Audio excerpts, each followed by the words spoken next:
Europe 1, 7h46. 42 vignettes pour une aventure de Titeuf inédite liée à l'actualité. C'est la réponse de Zep au drame des réfugiés.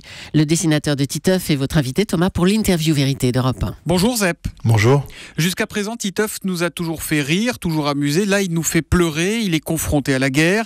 Ça commence d'ailleurs par la mort de son père, au moment où il lui apporte le petit déjeuner. Boum, une bombe explose. Ensuite, c'est la guerre. Ensuite, Titeuf doit fuir.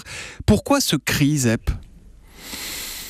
Je pense que les livres, les histoires, l'art en général sert aussi à ça, c'est à partager des émotions. Alors moi, mon registre, c'est plutôt l'humour habituellement, mais c'est vrai qu'avec ce personnage, je suis déjà allé dans d'autres registres. Ça m'est déjà arrivé d'être dans des histoires un peu plus sensibles parce que je touchais à des sujets qui étaient délicats.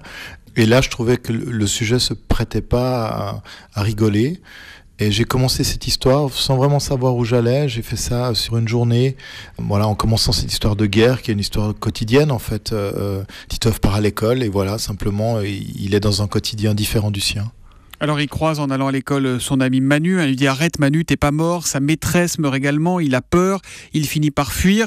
C'est qui Titeuf là ? C'est un petit Syrien, c'est Aylan, ce petit garçon retrouvé il y a une dizaine de jours mort sur la plage de Bodrum, c'est ça ? Pour moi, c'est Titeuf, quoi. C'est Titeuf chez nous. On a l'habitude de partager son quotidien. Notre quotidien, on a la chance d'être très très loin de la guerre. Mais si ça nous arrivait, comment on réagirait ? Pour moi, c'est plutôt ça. C'est se mettre dans la peau de gens qui fuient. Parce qu'on n'arrête pas de les voir à la télévision, on n'arrête pas de les voir aux infos, on nous dit voilà, il y a des gens qui fuient, ça devient des chiffres en fait. Puis pour finir, on s'en fout un peu, quoi. On voit ces images, c'est l'horreur, mais c'est l'horreur banale. Et on n'arrive pas à se mettre dans leur peau, on dit oui, mais bon, ils ont qu'à aller plutôt ici, non, là il y en a trop, on n'a pas envie de les recevoir. Enfin, on est pragmatique parce que ça touche juste à notre confort. Mais si on se met à la place de ces gens qui fuient, qui simplement ont rien demandé, parce que la guerre, c'est une affaire de militaires, et la plupart des gens, ils la veulent pas, la guerre, ça leur tombe dessus, ils sont pris dans la tourmente, ils perdent des proches, ils fuient parce qu'ils n'ont pas le choix, ils préféreraient certainement rester dans leur pays. Alors on est dans un pays, Zep, où les artistes sont très prudents, très frileux, ils ont du mal à prendre des positions aussi fortes. Pourquoi vous avez décidé de prendre la parole, de prendre le crayon pour dire ça ? Quel a été le déclencheur ? Là, c'est pas Titeuf que je parle, c'est à Zep, vraiment. Moi, je trouve que, je prends pas beaucoup de risques, hein. On est en France, on peut dire ce qu'on veut. Enfin, il y a eu effectivement un drame cette année avec Charlie Hebdo, mais généralement les artistes sont protégés ici. Donc, on peut dire ce qu'on ressent. Et c'est aussi pour ça qu'on est utile, sinon ça sert un petit peu à rien qu'on fasse notre métier. Moi, je pense que notre rôle, c'est de partager des émotions avec les gens. Alors ces émotions, ça peut être le rire, ça peut être la colère, ça peut être les larmes.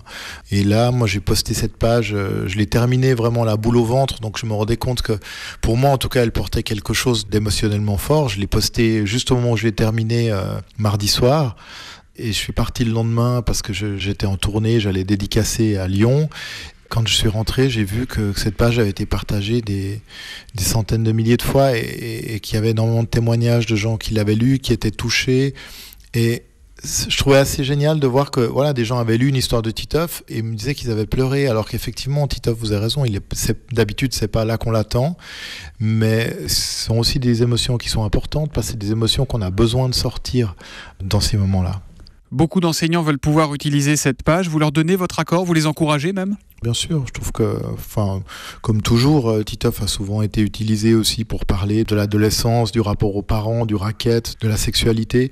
Quand la bande dessinée peut être médiateur pour des sujets importants, des sujets familiaux, des sujets de société, je trouve que c'est très bien, quoi. On est là, c'est là pour ça. À la fin de la BD, on voit Titeuf qui tente de passer sous un barbelé, comme celui que les autorités hongroises ont installé tout le long de leur frontière avec la Serbie. Vous vous sentez européen, vous, Zep, ou pas ?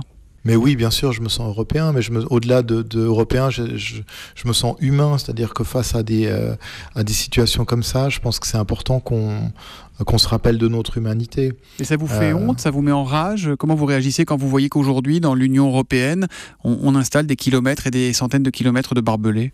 Ça me rend profondément triste. Ça me rend profondément triste parce que je me dis qu'on n'a pas beaucoup de mémoire sur ce qui nous est arrivé, que tous les pays d'Europe ont dû à un moment fuir parce qu'ils essayaient de survivre et ils étaient face à la violence, à la guerre, à la barbarie, donc ils devaient fuir. Et encore aujourd'hui de devoir redire ça et que des gens trouvent normal d'empêcher des gens de fuir et de les maintenir dans l'horreur. C'est triste, ça me rend triste, bien sûr. La page se termine par 2 cases noires, Zep. Sur la première, une bulle, on voit juste marqué « Au secours ». Sur la dernière, rien, c'est tout noir. Il se passe quoi après ? On peut imaginer plein de choses. Mais la plupart des gens, bien sûr, parce qu'au secours, si personne vient vous secourir et que vous êtes pris dans des barbelés, l'issue, elle est rarement heureuse. Ouais. Merci Zep d'avoir été sur Europe 1 ce matin. Merci également à Titeuf. Cette planche, on va la mettre sur Twitter avec le hashtag un matin et donc on a compris le message. Retweetez-la, partagez-la, passez-la à vos amis, passez-la à vos professeurs. Elle est utile, elle est touchante et elle est belle. Merci à vous et bonne journée.